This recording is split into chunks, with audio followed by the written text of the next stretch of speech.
Rocket ராஜா, உனக்கு வாயில சொன்னா வழிக்கு வர மாட்டேன். இப்ப குடுக்க பாரு joke. Hello DSP sir. Yes. என்ன ஒரு டைப்பா சிரிக்கிறா? பாயிண்ட்லயே அடிக்கிறாளே.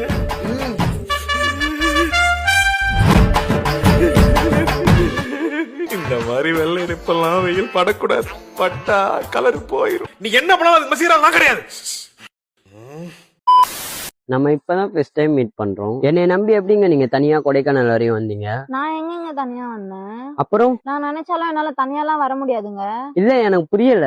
ஆமாங்க, எங்க அப்பா ஒரு கேங்ஸ்டர். கேங்ஸ்டரா? ஆமாங்க, எங்க அப்பா என் மேல ரொம்ப பாசம். அதனால நான் எங்க போனாலும் அனுப்பிடுவாரு. ஆனா எனக்கே தெரியாது, என் பின்னாடி சைபரோட 4 பேரையும் அனுப்பிடுவாரு. என்னங்க சொல்றீங்க? ஏங்க இங்க எங்கன்னா இருக்காங்களா? மேபி இங்க எங்கன்னா இருக்கலாம். அதுவும் இல்லாம இன்னைக்கு என் பேக்ல சேஃப்டிக்குன்னு எக்ஸ்ட்ராவா ஒரு கன்னு வேற கொடுத்து அனுப்பியிருக்காரு. எங்க போயிட்டான் அவன்? ஏங்க நான் கீழே இருக்கேங்க. ஏங்க நீங்க கன்ல சுடுற அளவுக்குலாம் நான் பெரிய ஆள் இல்லைங்க. நீங்க வாய்ஸ் ரைஸ் பண்ணி பேசினாவே எனக்கு வயிறு கலைக்கிறோம் தெரியுமா? ஃபர்ஸ்ட் நீங்க எந்திரிச்சு நில்லுங்க. அதெல்லாம் வேணாங்க. உங்களுக்கு கீழே உட்கார்றதாங்க சேஃப்டி. இங்க யாருன்னா இருந்தாங்கன்னா போன் பண்ணி போக சொல்லுங்க. ஒன்னுக்குன்னு போகும்போது சுற்ற கிட்ட போறாங்க. ஐயோ, நீங்க நர்வஸ் ஆகாதீங்க. முதல்ல எந்திரிச்சு நில்லுங்க. யாரும் ஏதோ பண்ண மாட்டாங்க. அப்படியா? எதுவும் பண்ண மாட்டாங்க. ஏதோ பண்ண மாட்டாங்க. இவ்வளவு நேரம் நம்ம கொஞ்சம் சீரியஸா பேசணும். எனக்கு கொஞ்சம் வயிறு கலக்கிற மாதிரி போயிட்டு வந்துட்டா. போயிட்டு வாங்க. முன்னெல்லாம் கையில அடி பழகு, இப்ப என்ன கண்ணு கிண்ணுன்னு சுத்த ஆரம்பிச்சுட்டாளுங்க.